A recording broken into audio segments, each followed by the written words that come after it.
Hi, we're the Death Hilarious, and unfortunately, we're the last of the good guys.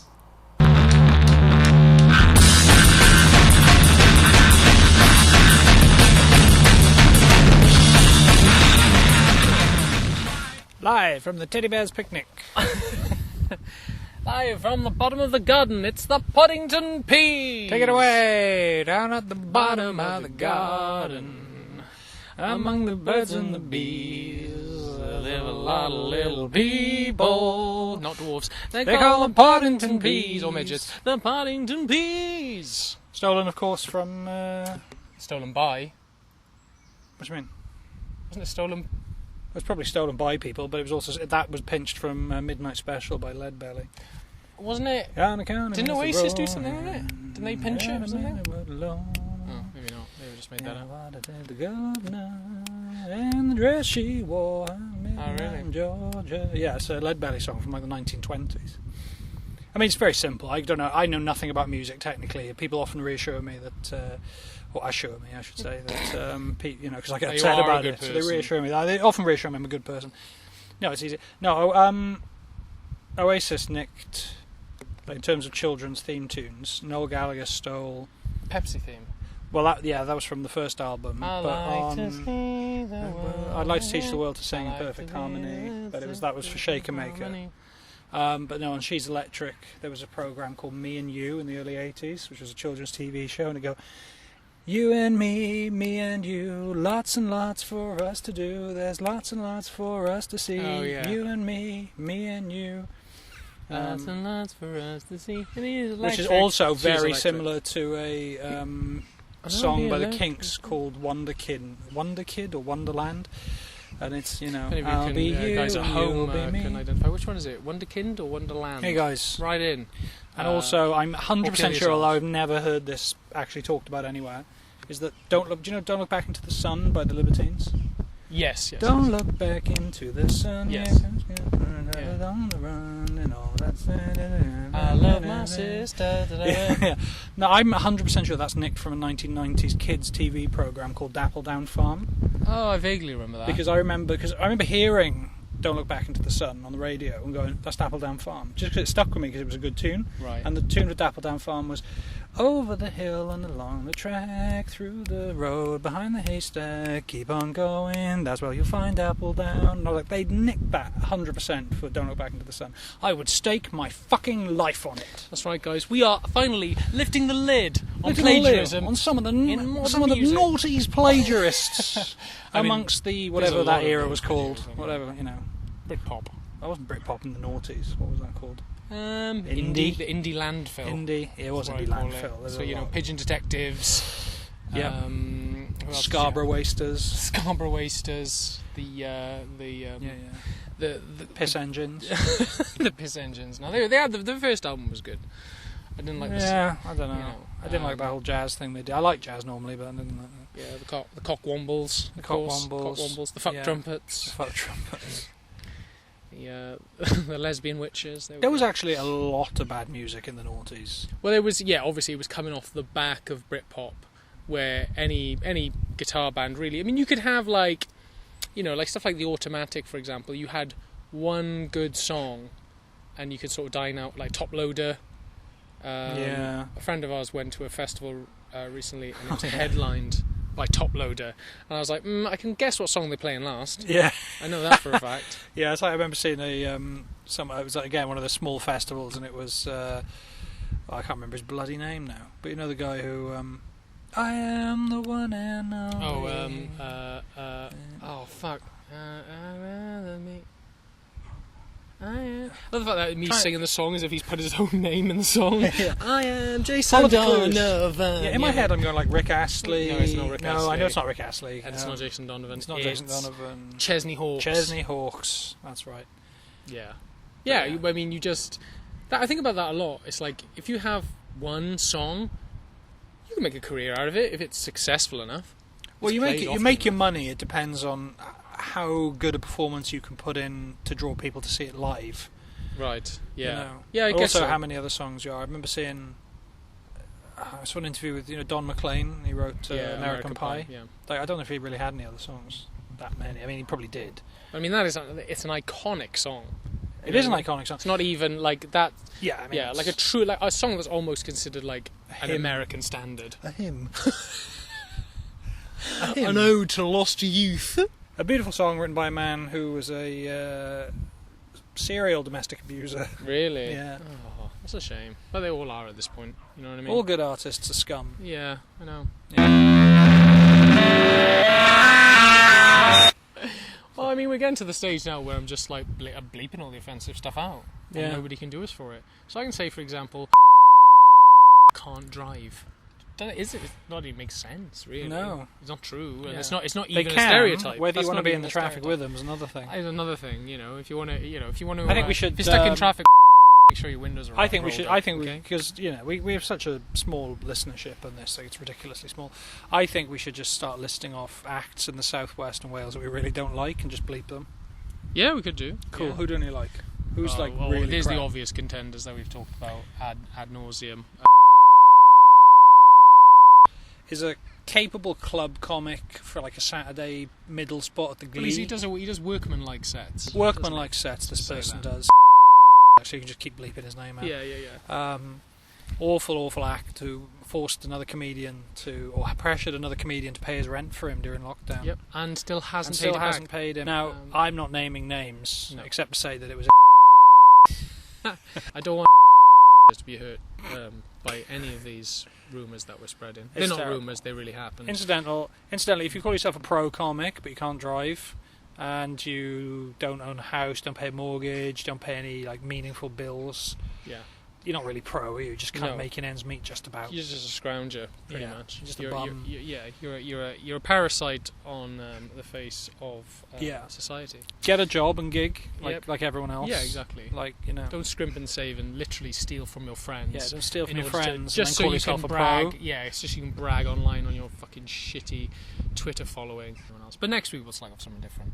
Next week we'll do another person next week. Yeah, we'll do another person next week. Answers on a postcard. Who you think that was? Because we're never going to admit it, and you can't prove otherwise unless you have technology that can strip away the bleeping. In which case, we are worried. But about even that, then, nothing that we've said is fake. And we'll be by the time that technology comes out, we'll be long dead, or too old to care. I'd hope so. Dead. I hope absolutely.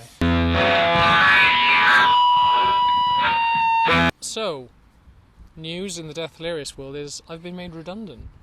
I was made redundant last week. Yep. I've got a lot more free time, actually. You basically, quite good. Your redundancy is essentially like the plot of like 80s B movies where computers take over the world. Yes. So basically I was a copywriter, and one of the reasons why I've been made redundant is because of AI. Yeah, so I lost my job to robots. Yeah. And the irony is The Matrix is Radiohead song, one of my favourite films. I lost my job to robots. Yeah. I lost my job to robots.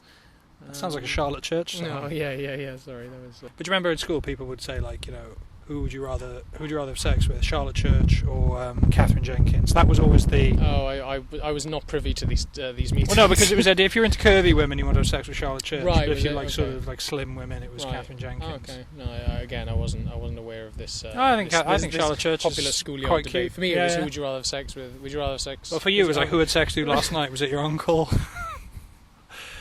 Was it one no, of your uncle's friends? The dilemma was would you have sex with you? Dilemma was the guy who had sex with you. No, it was would you shag your father to save your mother's life? God, we're going back to there again. Yeah, we're going back there again. Our output is very incestuous. And I'd be like, would I? No, I wasn't aware of that. Anyway, you've massive. Yeah, so you. I think at this point, you've lost your basically, job. Glenn's tangents are becoming so sprawling and freewheeling and so hard to get back to the original point that I think he needs to be medicated. I would agree. I think it's early on. I would agree. So you've lost your job. I've lost my job to robots, and basically, I was thinking, it makes you think of all the other times you've kind of been.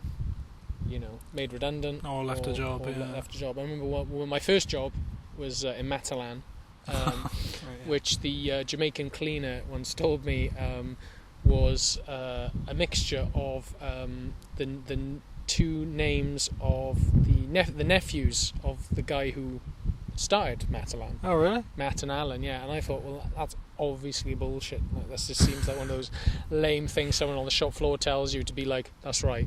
I'm in with the corporate higher ups. I know the real reason. And I looked it up, and it's true. Is it really It's true? actually true. Yeah, it's a mixture of Matt and Alan, which is going to be one of the laziest. It was. I'd handed in my resignation. But before I left, I grabbed the tannoy because I'd always wanted to do this. I grabbed the tannoy and I said over the tannoy, like, I'm going now. I'm never coming back to this shithole. And I said it all. And I remember, like, my manager called Claire, who was this kind of weird, kind of scrawny woman, and she kind of talked like that, Darren. And I could hear her shout as I ran. I grabbed the tannoy, said this thing, and everyone was like looking at me. It was like one of those moments in a film where everyone was like, "He did it! He's getting out of here!" Or like someone's just going to go. I know, you're like freaking Steve McQueen on the motorbike going over, trying to get over the barbed wire. And I ran out and I could hear her behind me going, "Darren! Darren!" And then afterwards, apparently, she said, "That's it, he's not got a job here anymore." And I was like, "No, that was his last day. That's why he did it." You idiot. What about you? Any been laid off? Or? No, I've never been. I've left jobs. I was kind of my contract. You've left blowjobs midway, haven't you? I left blowjobs midway because your dad's like, "No, I'm coming in your mouth." And that's what I like. Go, "This was not what we agreed to. This is the worst Easter ever."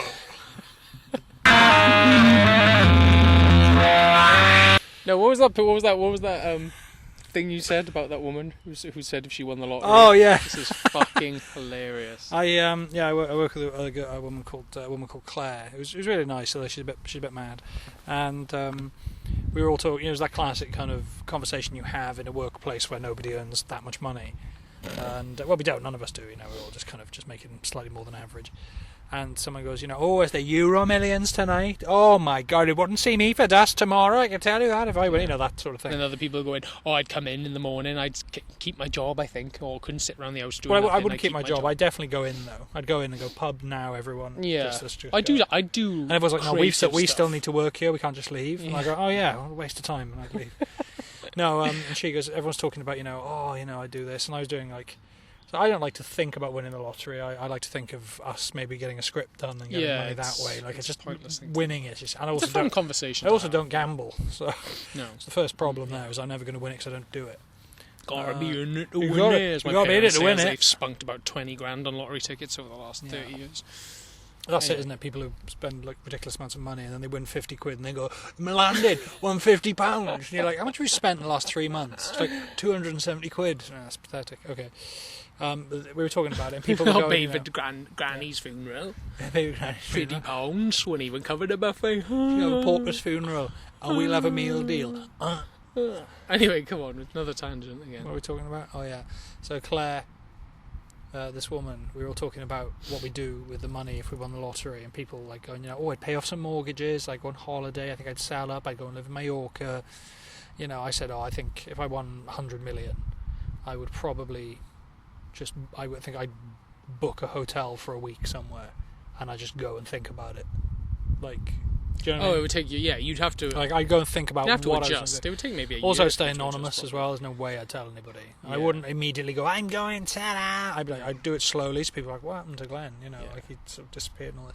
It'd make you massively paranoid. Yeah, of course it would. But this woman Claire, she goes, "No, I would actually spend all the money on paying hitmen to kill all the paedophiles in the world." You're deadly serious. Now let's think that through, alright?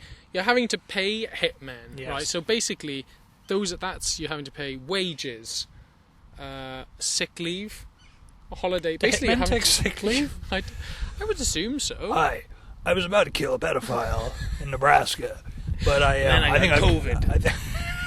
And I contracted COVID and I was laid up in hospital for a while. But don't worry, with Hitman Assurance. I'm afraid my athlete's foot's flaring up again and there's no way I can get into my steel cap boots. If you could pay me sick leave, maybe have some chicken soup sent to the motel I'm staying in. Oh, Sheila, I'm afraid I cannot kill your husband today as previously agreed. I think I've got whooping cough. I know because it's a condition usually children get. That's terrible. I smoke 20 a day to look cool when I'm driving around in my SUV with blacked out windows. Hi, is that Mr. DeSantis? Hi, yes. I'm in Florida. I'm meant to kill your wife's lover. Yeah.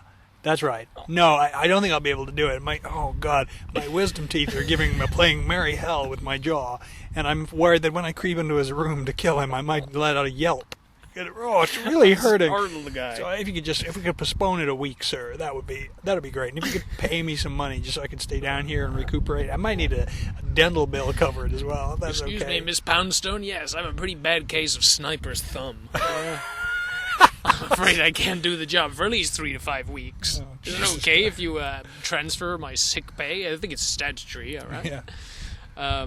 It's statutory. Much like the rape this guy committed on your daughter, which is why I'm having him killed. Funny, huh? Because the police aren't doing anything about it. No, that's They're allowing right. him to walk the As they say, streets. the law is an ass. That's right. And I have a boil on my ass, which means I can't do it this week. Sorry. I can't sit down and yeah, no, you'd have to imagine all the paedophiles in the world as well. I'd say, look, what was her name? Claire. I'd say, look, Claire, let's start small, yeah? Let's start with the paedophiles in your postcode. You know what I mean? Let's start there. She's genuinely sort of woman to go, yes, that makes sense. If you would say that. She's quite logical like that. It's like, look, we've got a plan here. We're gonna, we need to figure out, what's the budget? Right, okay, you've got, 5 million, so that's, how, you'd be able to pay, keep maybe 3 hitmen on the payroll.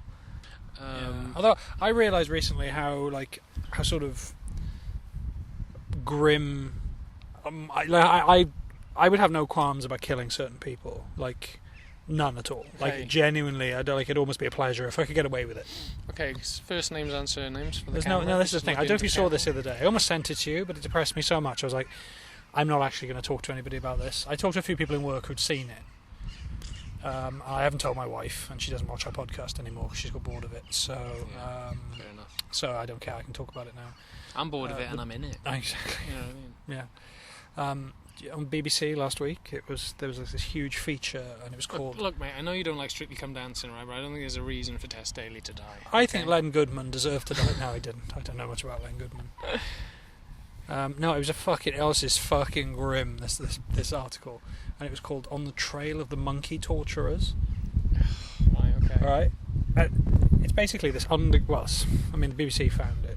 I was reading the article. It's one of those long features on the BBC that go for ages. Yeah.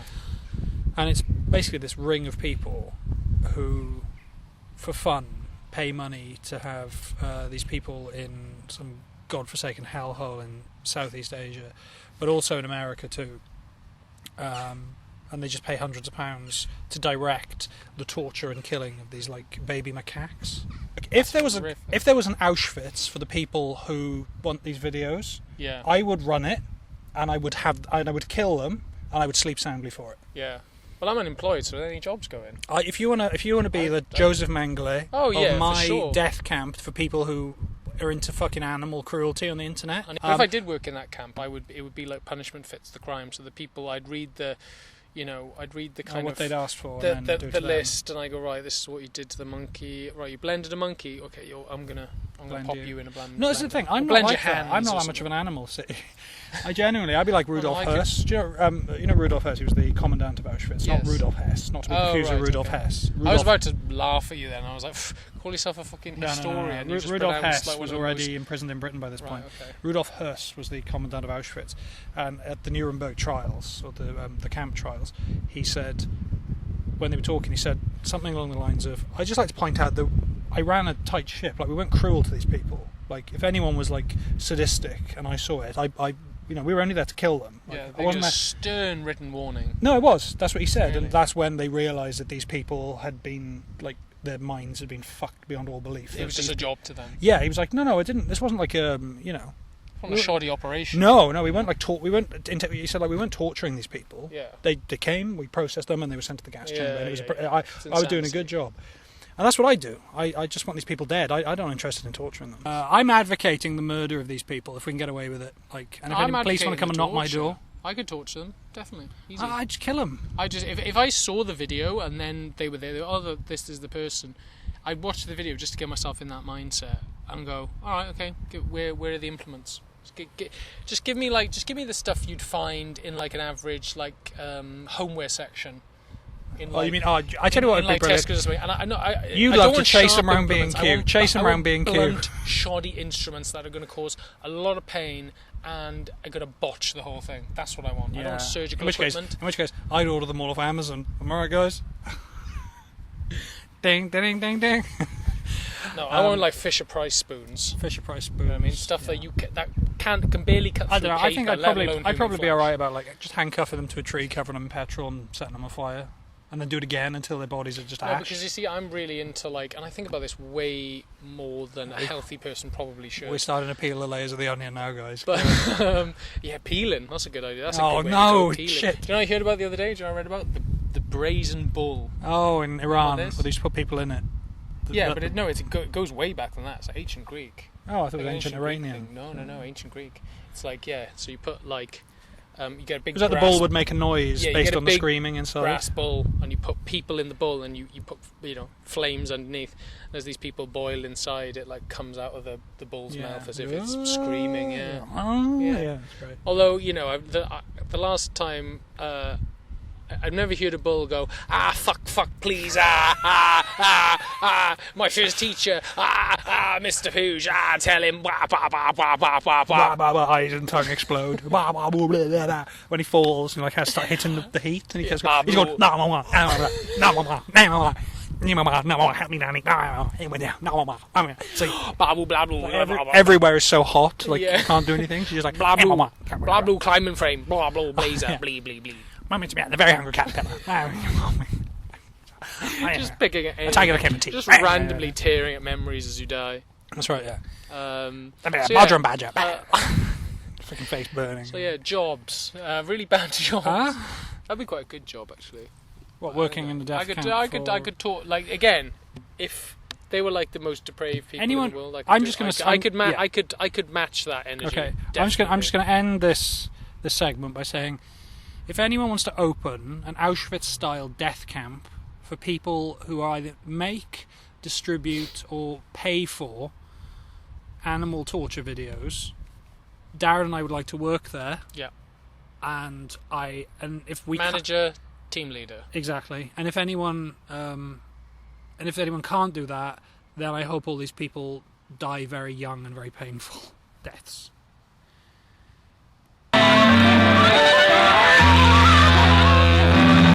My first ever job interview was at Pizza Hut in Swansea, in a retail park, and I was like 16. But I had this interview in Pizza Hut, and this guy, and I think the worst feeling of it is that I genuinely think, because I was so like chubby with a bad haircut, and I remember I was wearing my work experience clothes, which is like the shirt and like coat and this tie that I'd worn on work experience, and I looked terrible from the slaughterhouse. Yeah. Covered in blood. Still we call it medals, but yeah, blood. Okay. Badges of honour. Badges of honour, yeah. And I remember just like he was asking me probably really elementary interview questions, and I was just babbling on at him how I liked my hobby, which was reenacting, and I could see he basically was laughing at me. That's what he was doing. Oh God! And the more he laughed, the more I kept talking about reenactment because I didn't know what else to talk about. Because the thing is, when you're 16, you have no job experience. No, so it's whatever interest you have, and if. And 2 years previously, I'd been frightening myself with ghost books and going into my mother's bedroom at the age of 14 and tapping her on the shoulder and going, "Mum, I'm scared of poltergeists." Like, "Mum, is there any milk left in there? Because I'm hungry." Yeah. Anyway, so that I didn't go too well, but they said, "Oh, we'll let you know tomorrow, or soon, or something very soon." So I remember the next night I stayed by the phone after school all night with a book in my parents' bedroom with a landline upstairs, reading from when I got in at like 4 until 11 o'clock or something, when I was it's not going to happen. And I thought, wow, okay, next night nothing. Oh, they were going to call you up and go, "Hello, is that Colonel Pepperoni? Tell him he's lost the battle of the Crust." He's fat. He's fat and he likes war. Nothing. Didn't hear anything. Nothing. No correspondence of any kind. So anyway, years go by. A few weeks later, maybe a month or two later, I got a job in Tesco, which was fine because I'd brushed up my interview technique by that point, and also I knew the manager who got me the job. You knew he'd abused other children in his trust, so you blackmailed him. I get another job, and then about 4 or 5 years go by, and my brother and I are having a bit of an argument in the house, and I said something to my brother which he was not happy with, and him clawing for something desperately to throw back at me said, "Yeah, well, I know about your Pizza Hut interview." Oh, no. And I was like, "What?" Like, a slightly traumatic event in my life which I'd sort of come to terms with. Yeah. I said, "What do you mean?" And he says, "Yeah, they wrote a letter saying that they didn't want to employ you, but Mum said you were so depressed around that time she threw it in the bin because she thought it would make you worse." Well, she had your best interests at heart. I think so. She was just deceitful, though, isn't it? Imagine doing that to somebody. But there we go. In my mind, it's the original Pizzagate. It is the original Pizzagate. Not the one where, the people in the White House were ordering kids over the phone, but using the pizza code names. Yeah, I mean, there was no way I was going to be co-opted into Pizzagate the way I was looking. No, well, you'd have to be a very very odd. You'd have to be a very discerning. What would be your Pizzagate code name? I don't want to be involved in this. No, but like if someone was ordering you. If someone was ordering me, what, now or back then? Back then. Back then. Greasy, full meaty. Extra pepperoni. Too much stuffed crust. Too much. That's what it would be. Leaky stuffed crust. Yeah. Leaking stuffed crust. That's Mine what it would be. Mine would be. Yours would be hair in my cheese. Mine would be fruity. Oh, yeah, pineapple. Too much pineapple. Yeah, you're gonna have too much pineapple. Extra pineapple. That's what we got. Yeah. Mine would be barbecue base, extra pineapple pizza. Yeah. Yeah, I once I walked out of a job, the waiter job. Yeah, it was a great restaurant. Cafes and it really was. Yeah, it was very. But then they bumped up the prices. Price of the food went up. Quality of the food went down. Money laundering went up. Yeah, money. Oh yeah, it's regularly the owner would turn up with $1,000 in cash and ask us to wash it through the till, and we had a button that we'd specially created called Corporate Buffet, and they were £10 each for a corporate buffet. So you just jab the Corporate Buffet button. Wow. About 10 times, and then you just put £1,000 worth of drug money through the till. So it was all legit. But yeah, so I walked out of the middle of that job, and do you know what? I wish I could say it was because of the drugs, but no, I knew about that about 6 months in, and I stayed there for about a year. No, I just left because they were just understaffed constantly, and that's why I always feel bad. And you see it in most coffee shops now. Most coffee shops and most restaurants are chronically understaffed. Yeah. And I just see the looks on people's faces. I'm like, oh my god, I remember that. I remember just like running around and feeling, and no one's happy. No one's happy. Didn't we switch to frozen avocado as well? Yeah, we had. We started ordering vacuum-packed. Perhaps the greatest crime of all. Avocado, which was like no skin, but it was just like a green mush. It was in like a.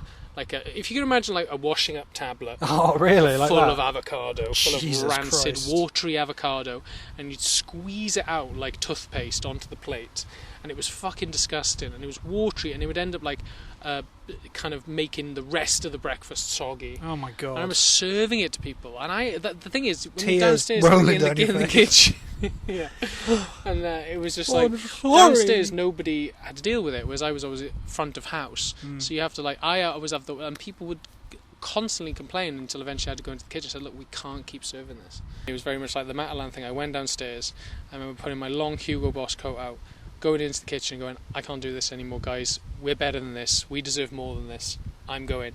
And my friend Sam, who is a chef in the kitchen, I remember him just kind of looking at me like that with kind of mixture of pride and disbelief. And Emma going, no, don't, Dad, please, don't go, just stay. And I went, I can't. And I just left. And I took a long walk. I walked to the train station, took the train back to Pontypridd, and I walked from Pontypridd back to Beddau, which is about 2 hours. A good 2 hour walk. Yeah. While I figured out what I did, and then I really picked myself up and got a job as a sport worker, which was even more stressful and even less well paid, sadly. Just more messy. Yeah. Just dealing with more something that looked like avocado in a vacuum pack. Yeah, we could just talk about what's probably the worst thing you've had to deal with on a job.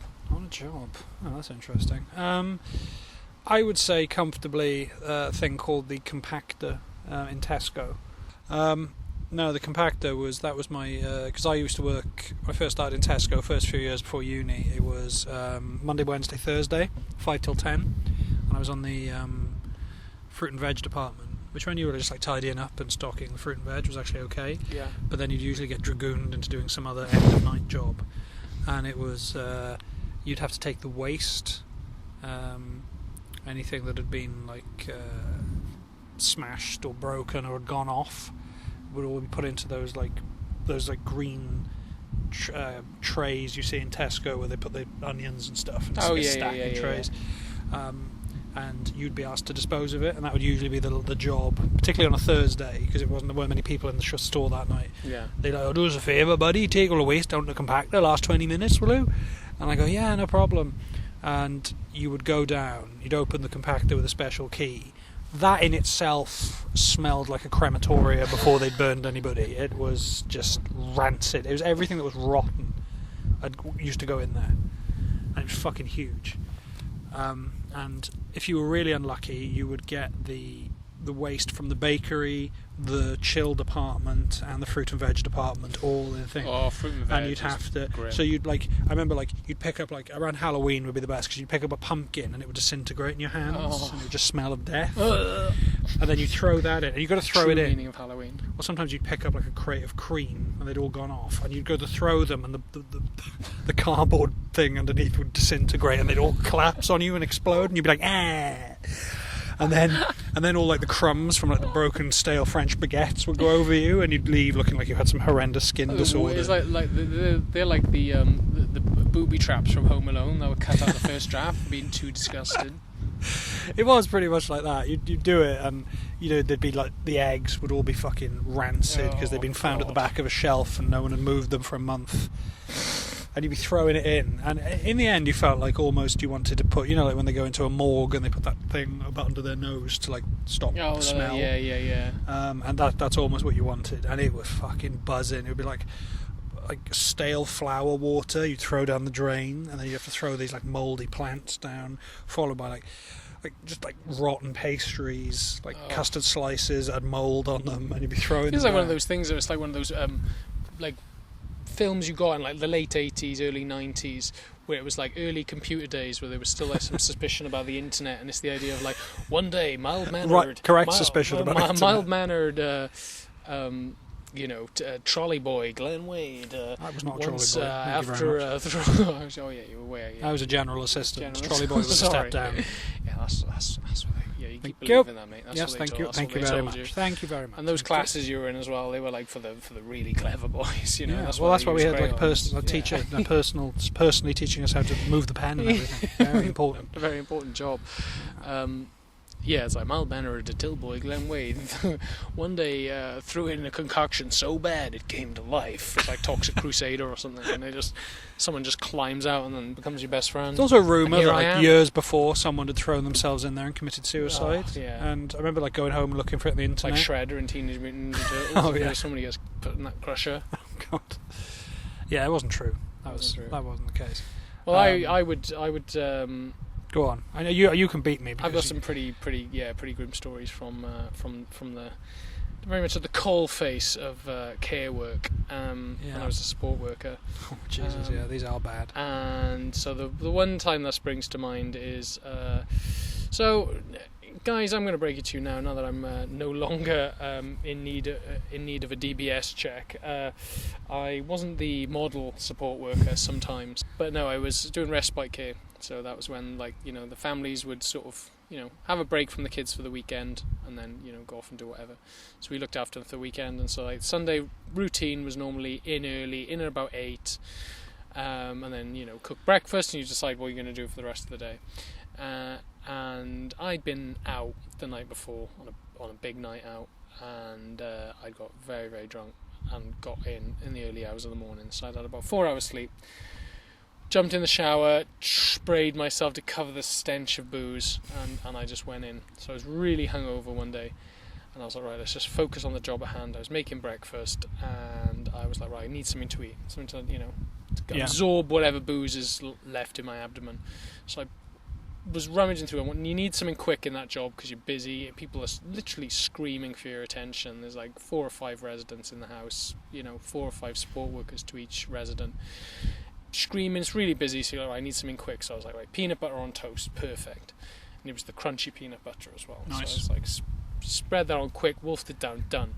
First job of the day, we had a young lad in who he was wheelchair bound, And he had a rod in his spine, so he needed a hoist to lift him out of the bed. So it was a big routine. He needed 2 support workers to get him ready in the morning, so you'd have to wash him. And he wore a nappy in the night. And so obviously, and he's usually gone to the toilet, more or less, like every morning. So you knew what was coming. Yeah. Well, routine's good, isn't it? Routine's good, exactly. And I remember... He's a lovely lad, and I remember, you had to get him changed. There was a certain procedure, like moving and handling procedure, so I was trained, and you kind of roll them over one way, and then that's how you get the t-shirt off or whatever, and then the nappy, peel the nappy off, pulled it down, and what was in his nappy looked exactly like the peanut butter that I'd just eaten. And it took a kind of an Olympian weightlifter level of restraint to shut down my stomach so that I didn't vomit all over a lad with special needs. Wow. So yeah, that was a bad one. That was pretty gross. And then there was another one where I was looking after another lad, bathing him, and he had Down syndrome. We didn't really speak or anything, and I'd bath him pretty much every day, and there was a whole routine around that. And you kind of could leave him to his own devices, and he loved like playing with the water, and he'd lick the bath. He would lick the bath, and you sort of left him to his own devices. And I did that one day. Came back, and he'd shat in the bath. Okay. And he was swimming around in what looked like minestrone soup, or oxtail soup, which is also a food soup I used to love. Yeah, turd soup. And yeah, I remember being so angry. Scotch broth. Scotch broth, yeah. I remember being so annoyed and so angry and just kind of gritting my teeth and having to get him out of the bath, get him in his room, and then cordoning off the toilet and going, nobody go in there. And I had to fish out the turds with a carrier bag and gloves, and then had to then rinse the bath and then just, blitzed it with every cleaning product we had. Wow. I'm sure his family were grateful. Yes. And they weren't, actually. His dad was a cunt. His dad was an absolute cunt. And there was also a funny aside from that job. It wasn't really a gross thing to do with the job, but that same lad, and you know the story, I've told you this before, I took him out one day to a cafe, and he was just eating like shortbread biscuits, and he'd kind of rock back and forth, and he kind of just enjoyed that. But there was a man sort of sat in the cafe as well, and he sort of clocked my eye, and he went, oh, it's a shame, innit? I was like, not really, he's fine, he's happy. And then he went, will he grow out of it eventually, like? So just to reiterate, he had Down syndrome. And I was like, yeah. What? I mean, I'm not a doctor, but I'm pretty sure Down syndrome is not like hay fever. You know what I mean? It's not like chicken pox. You get it for a bit and then you grow out like of toddler eczema. Yeah, exactly. Burns out. It's not like he's going to wake up one day, oh, bloody hell, what happened? Where have I been these last 12 years? We'll get some electrolytes in him. Yeah, there we go. Get some jogging in and he might be alright. Got rid of his Down syndrome, so Jesus. yeah. Guys, when you message in, what do you think I should put on my CV? Yeah, what do you think the hash put on his CV? Nude pictures. Apparently my friend told me today that somebody once handed in a CV and had sellotaped a tea bag of Earl Grey and said, look, this is just so you can make yourself a cup of tea while you look over my CV. I had to do a CV for the promotion I got recently. Oh, did you? Yeah, it was very boring. Yeah. Thankfully though, I barely mention the old supermarket job anymore, even though it was 6 years. It was barely anything. Did you put in the drawing for the monkey concentration camp for people who torture monkeys? Well, it wasn't a drawing. It was a blueprint. I spent money on this stuff. I want these people dead. This isn't some spurious, over emotional thing. I actively want these people killed. Yeah. I want them wiped off the face of the earth with the same fury that Hitler had for the Jews.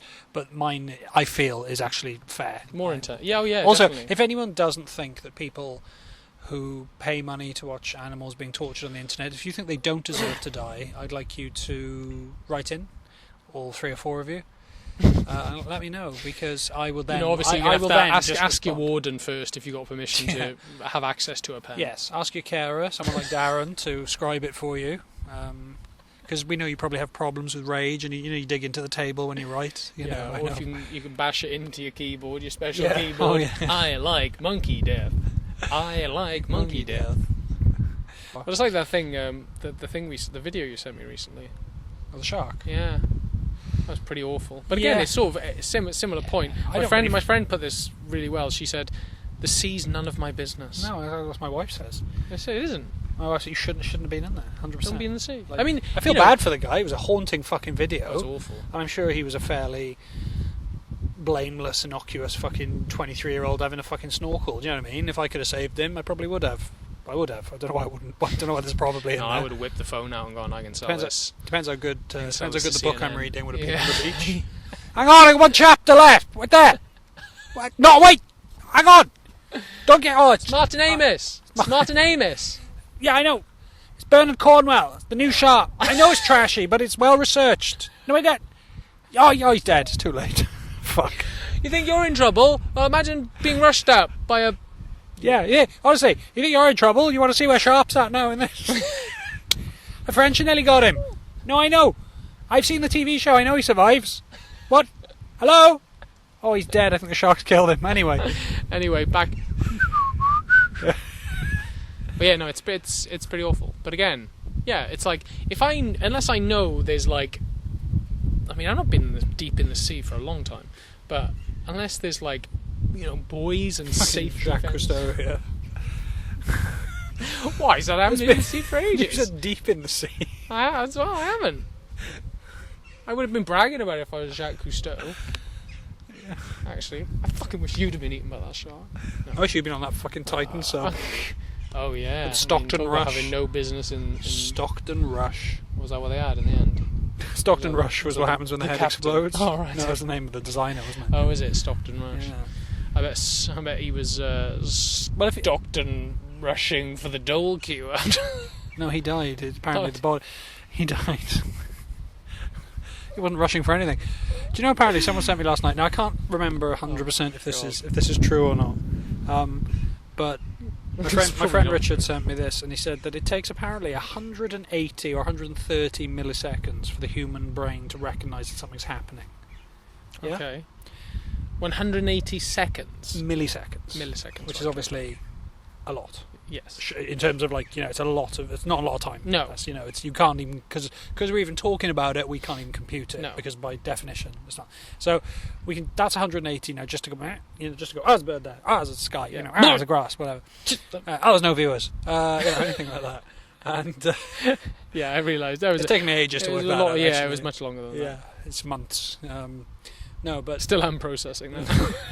Still haven't quite got there yet.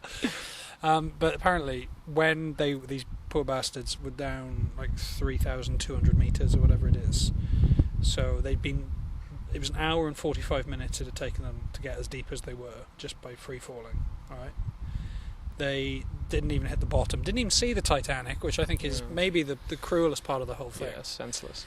Like, it'd be one thing if they were like, "Oh my God, I actually got to see it." But that wasn't what happened, because it's so. That's where that old woman threw the necklace off in the film.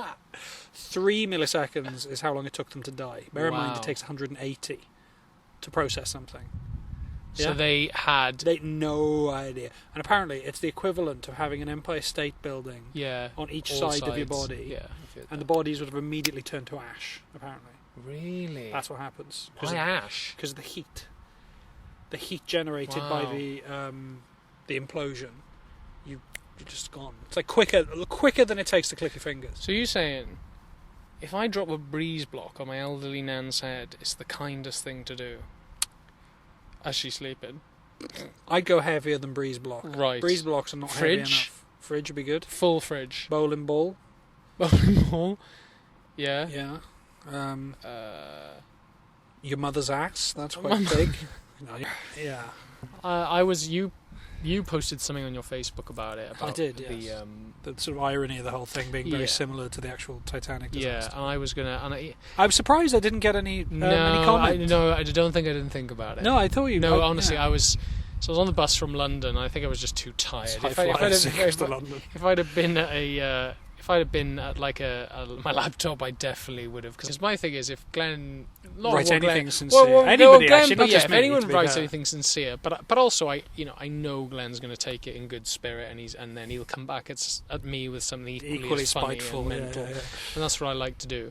So he posted something very, very sincere about the cruel irony of this whole Titanic thing. You know, hubris and rich people. Yeah, rich people. Yeah, exactly. You know, and I was going to write underneath, but it was too kind of. I didn't really know how to word it, and I kind of gave up on it because I was going to also think like this would be funnier with a photoshopped image, but I wasn't nowhere near like a Photoshop. But I was going to say, what I'm worried about is the idea that there's going to be another submarine that goes down, and another submarine, and the wreckages are going to pile up and pile up and pile up until they go above the water, until it becomes like a tower, and then there's going to be like another one, and it's going to and the wreckage is going to be so big they don't even get close, so they're going to be further away, and there's going to be more wreckages of submarines, more and more and more, and they're going to build up and up and up, and there's going to be two towers basically sticking out of the ocean, and they're only going to be able to accessible by air, and we all know how that ends. And I was going to do like a really badly photoshopped image of two Titanics, of like loads of copied and pasted pictures of the Titanic and submarine, just building up into two towers. And I was going to do just like a Rolls Royce with wings with Lady Diana's face like waving as it was going into the towers, as the Twin Towers. That's quite out there. It is quite out funny. there. Yeah, it's it was funny. I knew it would have made you laugh, and the image of it, especially Princess Diana's face waving from this like Rolls Royce plane. Yeah. And maybe Dodi Al-Fayed behind it, possibly. I don't know. But and the drunk driver. Yeah, and the drunk driver. Yeah, and Paul Burrell swimming underneath, crying while leafing through her diaries. Yeah. Leafing through his own diaries and her diaries and her knickers that he was trying to sell to like Japanese businessmen. But it was just knickers that he'd worn. He's like, no, yeah, the musk is still on them, and this her. She wore them. That was her. That was her coronation thong she was wearing. It's like, Mr. Burrell has pre-cum in the late Princess of Wales knickers. How would you explain this? Male pre-cum, I must say. And he's like, oh fuck off! If you don't want to buy them, you're not in the running anymore. She was the queen of all our hearts. And then he's like, I'm going to have you executed for treason. It's like, one, you were never part of the royal family, and two, you're no longer in their employment. Also, you clearly wore these knickers yourself in some weird power trip, and you got a boner. Obviously not enough to actually wank over, but enough that your fucking pre-cum fluid was coming out on gorgeous Princess Diana's, naughty 90s or whatever you were, you know what I mean? Oh, God. That's funny. Anyway, thank you very much for listening to Last of the Good Guys. I'm getting a fucking tan. Yep. So, yeah, let's wrap this up. Well, God bye bless. Bye, everybody. Bye-bye. Down at the bottom of the garden, among the birds and the bees, there live a lot of little people. They call the Boddington bees, the Boddington bees. Down at the bottom of the ocean is a Titanic submarine. It contained a lot of rich people who died hubristically in less than 0.3 milliseconds.